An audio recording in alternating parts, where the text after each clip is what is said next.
നമസ്കാരം. ഈ 41 ദിവസമൊക്കെ വ്രതമെടുത്തിട്ട് ആ വ്രതത്തിന് ശേഷം എന്തൊക്കെ കാര്യങ്ങൾ ശ്രദ്ധിക്കണമെന്ന് പലരും ചോദിക്കാറുണ്ട്. സാധാരണ വ്രതമെടുക്കുന്ന ആളുകളെ സംബന്ധിച്ച കാര്യങ്ങളാണ് ഞാൻ പറയുന്നത്. 41 ദിവസം എന്ന് പറയുന്നത് ഒരു മണ്ഡലകാലമാണ്. പൊതുവേ വ്രതമെടുക്കുന്ന ആളുകളൊക്കെ 41 ദിവസം എന്നുള്ള രീതിയിലാണ് വ്രതം എടുക്കുക. വ്രതം എടുക്കുന്നത് എന്തിനായിരിക്കും? എന്തെങ്കിലും ഒരു കാര്യസാധ്യത്തിനോ അല്ലെങ്കിൽ നമ്മുടെ മനസ്സിന്റെ ഉയർച്ചയ്ക്കോ അല്ലെങ്കിൽ അവനവന്റെ തെളിച്ചത്തിനൊക്കെ, അങ്ങനെ പല കാര്യങ്ങൾക്കാണ് നമ്മൾ വ്രതം എടുക്കുക. ഈ വ്രതത്തിന് പ്രത്യേകിച്ച് അനുഷ്ഠാനങ്ങൾ എന്ന് പറയുമ്പോൾ ശൂലം കുത്തുക, അല്ലെങ്കിൽ കാവടി എടുക്കുക, അല്ലെങ്കിൽ ഈ തീച്ചട്ടി ഒക്കെ എടുക്കുന്നത് നിങ്ങൾ കണ്ടിട്ടുണ്ടാവും. അപ്പൊ അങ്ങനെയുള്ള കർമ്മങ്ങൾ, അനുഷ്ഠാന കർമ്മങ്ങളുണ്ട്. അപ്പൊ അനുഷ്ഠാന കർമ്മങ്ങൾക്ക് വേണ്ടി പൊതുവെ 41 ദിവസം വ്രതം ഇരിക്കണമെന്നാണ്. അപ്പൊ എങ്ങനെയാണ് വ്രതം എടുക്കേണ്ടതെന്നൊക്കെ നിങ്ങൾ പലരും ചെയ്തിട്ടുള്ള പല വീഡിയോകളിൽ നിന്നോ അല്ലെങ്കിൽ നിങ്ങളുടേതായിട്ടുള്ള ഗുരുക്കന്മാരിൽ നിന്നോ ഒക്കെ നിങ്ങൾ അറിഞ്ഞിട്ടുണ്ടാവും. അപ്പം വ്രതത്തിന് ശേഷം എന്ത് ചെയ്യണം എന്നുള്ളതാണ് ഞാൻ പറയാൻ ഉദ്ദേശിക്കുന്നത്. വ്രതത്തിന് ശേഷം എന്ന് പറഞ്ഞാൽ ഇപ്പോ 41 ദിവസത്തേക്ക് എന്നുള്ള ഒരു എഗ്രിമെന്റിൽ നിങ്ങളുടെ കയ്യിൽ ഒരു കാപ്പുണ്ടാവും, കാപ്പ്. അപ്പൊ അത് അഴിക്കുക എന്നുള്ളതാണ് ആദ്യത്തെ കർമ്മം. നമ്മൾ കാപ്പഴിച്ചു. ശരി, ഈ കാപ്പഴിച്ചിട്ട് പിന്നെ നമ്മൾ എന്ത് ചെയ്യും? ചില ആളുകൾ എല്ലാ തരത്തിലുള്ള ഭക്ഷണങ്ങളും കഴിക്കുന്നവരായിരിക്കും. വെജിറ്റേറിയനും നോൺ വെജിറ്റേറിയനും എല്ലാ തരത്തിലുള്ള ഭക്ഷണങ്ങളും കഴിക്കുന്നവരായിരിക്കും, അല്ലേ? അപ്പൊ ഏത് തരത്തിലുള്ള ആഹാരം കഴിക്കുന്ന ആളാണെങ്കിലും ആദ്യം ഒരു മനുഷ്യന്റെ ഏറ്റവും ആവശ്യമുള്ള ഒരു കാര്യം എന്ന് പറഞ്ഞാൽ ആഹാരമാണ്.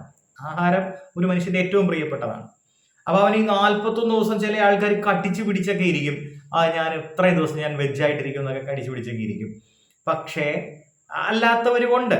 ഞാൻ ഉദ്ദേശിക്കുന്നത്, ഈ വ്രതം കഴിഞ്ഞ ഉടനെ ഈ കണ്ട ആഹാരങ്ങളെല്ലാം വാരി വലിച്ച് കഴിക്കാതെ, നമ്മൾ വ്രതസമയത്ത് മിതമായ ആഹാരശീലമാണല്ലോ പാലിച്ചിരുന്നത്. അതുപോലെ തന്നെ നിങ്ങൾക്ക് എന്ത് ആഹാരമാണോ ഇഷ്ടമുള്ളത്, അത് നോൺ വെജ് ആയാലും ശരി, വെജ് ആയാലും ശരി, എന്താണോ ഇഷ്ടമുള്ളത് അത് ആ പടി തന്നെ നിലനിർത്താൻ ശ്രദ്ധിക്കുക. അതേ അളവിൽ ഒരു പകുതി വയറ് കഴിക്കാൻ ശ്രദ്ധിക്കുക. വലിച്ചു വാരി തിന്നാനല്ല, അതിന് പിന്നെ പിന്നെ പിന്നെ ആഹാരം കഴിച്ച് ദഹിച്ച് നിങ്ങളുടെ ശരീരം പാകമാവുമ്പോൾ വേണമെങ്കിൽ ഒരു തൃപ്തിക്ക് വേണ്ടി ആഹാരം അവരവരുടെ ഇഷ്ടത്തിന് കഴിക്കുന്നവരുണ്ട്, അത് പിന്നത്തെ കാര്യം. പക്ഷെ വ്രതം കഴിഞ്ഞു വരുന്ന സമയത്ത് അതിനുശേഷമുള്ള 3 ദിവസങ്ങൾ ശ്രദ്ധിക്കേണ്ടതാണ്. ഏറ്റവും പ്രധാനമായും വ്രതം കഴിഞ്ഞു വരുന്ന 3 ദിവസം നമ്മൾ ശ്രദ്ധിക്കണം. അതിൽ ഏറ്റവും പ്രധാനമായി ശ്രദ്ധിക്കേണ്ടത് നമ്മുടെ ആഹാരമാണ്.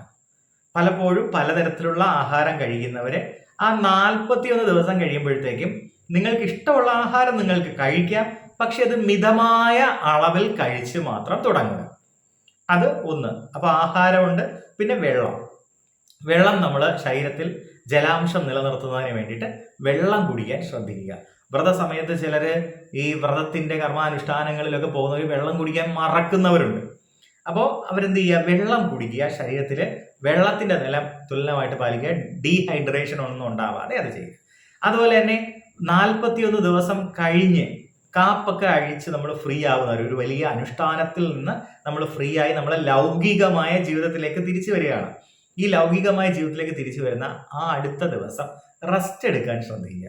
നിങ്ങളുടെ ശരീരം പരിപൂർണ വിശ്രമത്തിലാകാൻ, കഴിവതും വളരെ റിലാക്സ്ഡ് ആയിട്ട് ശരീരമൊക്കെ അയച്ച് വളരെ സ്വസ്ഥമായിരുന്ന് നിങ്ങൾക്ക് ഇഷ്ടമുള്ള ടേസ്റ്റി ആയിട്ടുള്ള ആഹാരമൊക്കെ കഴിച്ച് വെള്ളമൊക്കെ കുടിച്ച് നിങ്ങളൊന്ന് കുതിർന്ന് നിങ്ങളൊന്ന് ഫ്രീ ആയി ഒരു പാട്ടൊക്കെ കേട്ട് സിനിമയൊക്കെ കാണാൻ പറ്റുമെങ്കിൽ അങ്ങനെ എന്ന് പറഞ്ഞാൽ നിങ്ങൾ നിങ്ങളുടേതായ രീതിയിൽ മനസ്സ് കൊണ്ടൊന്ന് ഫ്രീ ആവുക എന്നുള്ളത് വളരെ പ്രധാനപ്പെട്ട സംഗതിയാണ്. അപ്പൊ നമ്മൾ നമ്മുടെ ലൗകികമായ ജീവിതത്തിലേക്ക് ആ തിരിച്ചു വരുന്ന സമയത്ത്, അതായത് ഇനിയിപ്പോ അന്ന് തൊട്ടായിരിക്കും നമുക്ക് ടെൻഷൻ തുടങ്ങാം. മക്കൾക്ക് ഫീസ് അടയ്ക്കാനുണ്ട്, കുട്ടികളെ സ്കൂളിലാക്കാനുണ്ട്, അല്ലെങ്കിൽ നമുക്ക് നമ്മുടെ കച്ചവടം കുറച്ചുകൂടെ മെച്ചപ്പെടുത്തേണ്ടതുണ്ട്, അല്ലെങ്കിൽ നമ്മൾ ബിസിനസ്സുകാരനാണെങ്കിൽ എൻ്റെ ബിസിനസ് ഇനി ഞാൻ കുറച്ചുകൂടെ ശ്രദ്ധിക്കേണ്ടതുണ്ട്. ഇങ്ങനെ നമ്മൾ നമ്മുടേതായിട്ടുള്ള കാര്യങ്ങളിൽ കൂടുതൽ ശ്രദ്ധ വയ്ക്കാൻ പോവുകയാണ്. 41 ദിവസം എന്ന് പറയുമ്പോൾ നമ്മൾ ഈശ്വരനിൽ പൂർണ്ണമായിട്ട് നമ്മുടെ മനസ്സും ശരീരവും അർപ്പിച്ച് നമ്മൾ ഈശ്വര കാര്യങ്ങളിൽ മുഴുകി ധ്യാനാദികളിൽ മുഴുകി നമ്മൾ ജീവിക്കുന്ന ഒരു സമയമായിരിക്കും. അതിൽ നിന്ന് മാറി കുറച്ച് ഈശ്വര കാര്യങ്ങളും കുറച്ച് ലൗകികമായ കാര്യങ്ങളും ഒക്കെ കൊണ്ട് നമ്മളൊരു സാധാരണ മനുഷ്യനായിട്ട് നമ്മളിങ്ങനെ ജീവിക്കുകയാണ്. അപ്പൊ ഇതില് നമ്മൾ ശ്രദ്ധിക്കേണ്ട കാര്യം ഞാൻ പറഞ്ഞു, ആഹാരം പറഞ്ഞു, വെള്ളത്തിന്റെ കാര്യം പറഞ്ഞു, നമ്മുടെ ശരീരം റിലാക്സ്ഡ് ആയിരിക്കണമെന്ന് പറഞ്ഞു. പിന്നെ അതുപോലെ ഏറ്റവും ശ്രദ്ധിക്കേണ്ടുന്ന പ്രധാനപ്പെട്ട മറ്റൊരു കാര്യം എന്ന് പറയുന്നത് 41 ദിവസമായിട്ട് നമ്മൾ ആ വ്രതം അനുഷ്ഠിച്ചു വന്നപ്പോ ആ അനുഭവിച്ച ഒരു സന്തോഷം ഉണ്ടാവും. അത് എടുത്തവർക്ക് അറിയാം. ആ വ്രതം എടുത്ത ആൾക്കാർക്കാണ് ഈ വീഡിയോ അവർ കാണേണ്ടത്. നിങ്ങൾ അനുഭവിച്ച ഒരു സുഖം, ഒരു സന്തോഷം, ഒരു പ്രശാന്തത, അത് നിങ്ങൾ അനുഭവിച്ചിട്ടുണ്ടാവും. ഇത് നിലനിന്ന് പോരണമെന്ന് നിങ്ങൾക്ക് നല്ല ആഗ്രഹവും കാണും. അപ്പോഴായിരിക്കും നിങ്ങൾക്ക് വലിയ സംഘർഷം ഉണ്ടാകുന്ന പ്രശ്നങ്ങൾ നിങ്ങളുടെ ഉള്ളിലുണ്ടാവുക, അല്ലെങ്കിൽ നിങ്ങളുടെ വീട്ടിലോ പുറത്തോ ഒരു സംഘർഷമോ ആകെ ബഹളമോ അല്ലെങ്കിൽ ഒരു അലോസരപ്പെടുത്തുന്ന എന്തെങ്കിലും ഉണ്ടാവുക. പക്ഷെ എന്ത് ചെയ്യുക, ആ മനസ്സിനെ നിയന്ത്രിക്കാൻ 41 ദിവസം കൊണ്ട് ശീലിച്ചല്ലോ, തുടർന്നുള്ള ദിവസങ്ങളിൽ അത് ശീലിക്കാൻ ശ്രദ്ധിക്കുക. അതുപോലെ തന്നെ നല്ല ഗുണങ്ങൾ, നമ്മൾ 41 ദിവസം കൊണ്ട് ശീലിച്ചു വന്ന ചില ഗുണങ്ങൾ നമുക്ക് ജീവിതത്തിൽ പകർത്തിയാൽ കൊള്ളാമെന്നുണ്ടെങ്കിൽ തീർച്ചയായിട്ടും അതിനെ എന്ത് ചെയ്യുക, കൊണ്ടുവരിക. നമ്മുടെ ജീവിതത്തിൽ കൊണ്ടുവന്ന് ആ നല്ല ശീലങ്ങൾ കൊണ്ടുവരിക. അപ്പോൾ നമ്മൾ വീണ്ടും എന്തായി, വ്രതത്തിലായെന്നല്ല അതിന്റെ അർത്ഥം, നമ്മൾ ദിവ്യഗുണശാലികളായ മനുഷ്യരായി തന്നെ ജീവിക്കുന്നു എന്നാണ് അർത്ഥം. അപ്പൊ ആഹാരം ശ്രദ്ധിക്കുന്നു, വെള്ളം ശ്രദ്ധിക്കുന്നു, നമ്മുടെ മനസ്സ് ശ്രദ്ധിക്കുന്നു. നമ്മുടെ മനസ്സിൽ 41 ദിവസമായിട്ട് പവിത്രമായിരുന്നു, ഈശ്വരനായിരുന്നു അവിടെ സ്ഥാനം. ഇനിയും മനസ്സിൽ ഈശ്വരൻ ഇരുന്നോട്ടെ, അതുകൊണ്ട് എന്താ ഇപ്പൊ പ്രശ്നം? ആർക്കും ഒരു പ്രശ്നമില്ല. മനസ്സിൽ ഈശ്വരൻ തെളിഞ്ഞാൽ, അല്ലെ, അങ്ങനെ ഒരു പാട്ട് നിങ്ങൾ കേട്ടിട്ടില്ലേ? മനുഷ്യനും ദൈവവും ഒന്ന് എന്ന് പറഞ്ഞൊരു പാട്ട് നിങ്ങൾ കേട്ടിട്ടില്ലേ? അതുപോലെ നമ്മൾ തെളിഞ്ഞിരിക്കാം. നമുക്ക് നല്ല രീതിയിൽ നമ്മുടെ ജീവിതത്തെ ഒരുമിച്ച് മുന്നോട്ട് കൊണ്ടുപോകാൻ പറ്റും എല്ലാവർക്കും. അപ്പോൾ അങ്ങനെ ചുരുക്കി പറഞ്ഞാൽ 41 ദിവസം കഴിഞ്ഞിട്ടുള്ള ആ വേളകളിൽ നിങ്ങൾ അനുഭവിച്ച നല്ല ഗുണങ്ങളെ നിങ്ങൾക്ക് ജീവിതത്തിൽ ഇനിയും തുടർന്ന് ഫോളോ ചെയ്യാൻ പറ്റും, അല്ലെങ്കിൽ അതിനെ കൊണ്ടുപോകാൻ പറ്റും എന്നുള്ളവരെ അതിനെ സ്വീകരിക്കുക, അല്ലാത്തതിനെ തള്ളിക്കളയുക. ഇനി അടുത്ത വർഷവും വ്രതം വരുമല്ലോ, അപ്പോൾ നിങ്ങൾക്ക് കുറച്ചുകൂടി അപ്ഗ്രഡേഷൻ ഉണ്ടാവും, കുറച്ചുകൂടി ഒരു എന്താ പറയുക, കുറച്ചുകൂടി ഒരു ഉയർച്ച ഉണ്ടാവും. അപ്പോൾ ഓരോ വ്രതത്തിൽ നിന്ന് പാഠങ്ങൾ ഉൾക്കൊണ്ട് നിങ്ങൾ വളരുക.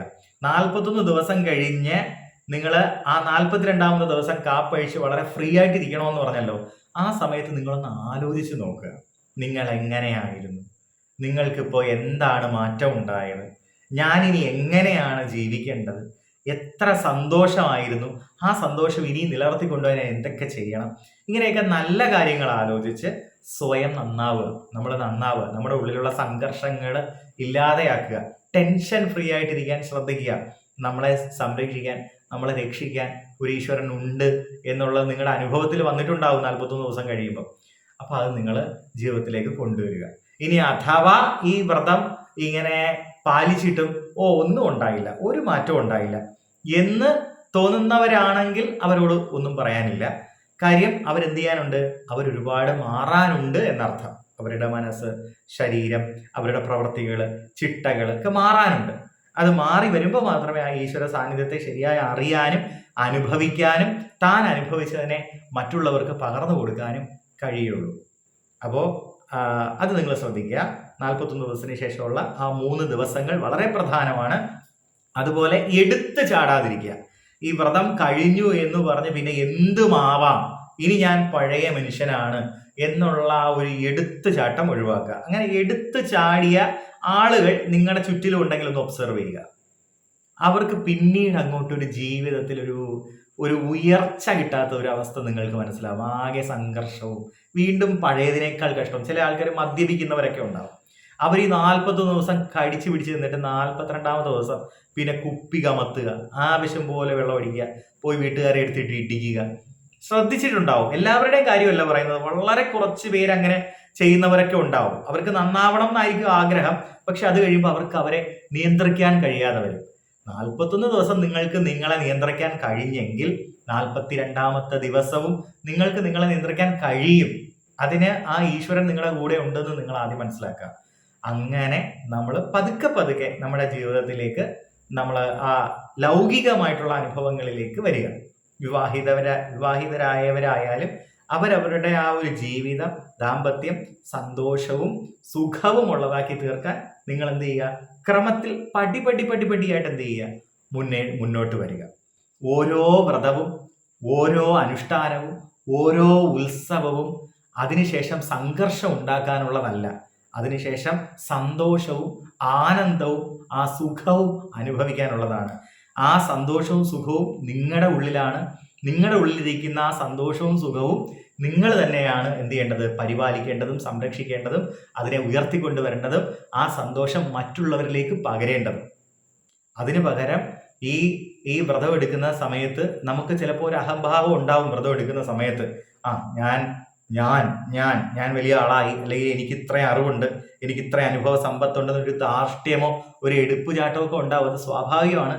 അതിന്റെ കാര്യകാരണങ്ങൾ ഞാൻ വേറൊരു വീഡിയോയിൽ പറയാം. അത് ഉപാസനയുമായിട്ട് ബന്ധപ്പെട്ട ചില കാര്യങ്ങളാണ്. അത് ഞാൻ പിന്നീട് ഒരു വീഡിയോയിൽ പറയുന്നതാണ്. അതുപോലെ തന്നെ ഞാനിപ്പോൾ ഈ 41 ദിവസത്തിന് ശേഷം ശ്രദ്ധിക്കേണ്ട കാര്യങ്ങൾ എന്ന് പറഞ്ഞത് സാധാരണക്കാർക്ക് വേണ്ടിയിട്ടുള്ളതാണ്. അല്ലാതെ ഉപാസകരായ ആളുകളുണ്ട്, വ്രതം എടുക്കുന്ന വലിയ ഈ ഉപാസന ശീലിക്കുന്ന ആളുകളുണ്ട്. അവര് കുറച്ചുകൂടി കാര്യങ്ങൾ വളരെ ഡീറ്റെയിൽ ആയിട്ട് മനസ്സിലാക്കേണ്ടതുണ്ട്. അതിന്റെ ഒരു വീഡിയോയും പിന്നീട് അത് ഞാൻ പറയാം. ഇത് ഇപ്പോൾ ഞാൻ പറഞ്ഞത് സാധാരണക്കാർക്ക്, നമ്മളെ പോലുള്ള എല്ലാവരും അറിഞ്ഞിരിക്കാനുള്ള, പൊതുവെ അറിഞ്ഞിരിക്കാനുള്ള കാര്യങ്ങളാണ്. നിങ്ങൾക്കും നിങ്ങളുടേതായിട്ടുള്ള അനുഭവങ്ങൾ നിങ്ങൾക്ക് കമന്റ് ബോക്സിൽ കമന്റ് ചെയ്യാവുന്നതാണ്. ഞങ്ങളും വ്രതം എടുക്കുന്ന സമയത്ത് ഇന്ന കാര്യങ്ങൾ ശ്രദ്ധിച്ചിരുന്നു, അല്ലെങ്കിൽ വ്രതത്തിന് ശേഷം ഇന്ന സന്തോഷമാണ്, അപ്പം ഞങ്ങൾ ഇതൊക്കെ പിന്തുടരുന്നുണ്ടെന്നൊക്കെ നിങ്ങൾക്ക് എന്തെങ്കിലുമൊക്കെ തോന്നുന്നുണ്ടെങ്കിൽ എന്ത് ചെയ്യാം? നിങ്ങൾക്ക് കമന്റ് ബോക്സിലും കമന്റ് ചെയ്യാവുന്നതാണ്. അപ്പൊ എന്തുകൊണ്ടാണ് ഇങ്ങനൊരു വീഡിയോ ചെയ്യുന്നതെന്ന് പറഞ്ഞാൽ എല്ലാവരിലേക്കും ആ ഒരു നല്ല കാര്യങ്ങൾ എത്താൻ വേണ്ടിയിട്ടാണ്. ഓക്കെ, അപ്പോൾ ലോകാ സമസ്ത സുഖിനോ ഭവന്തു. നമസ്തേ.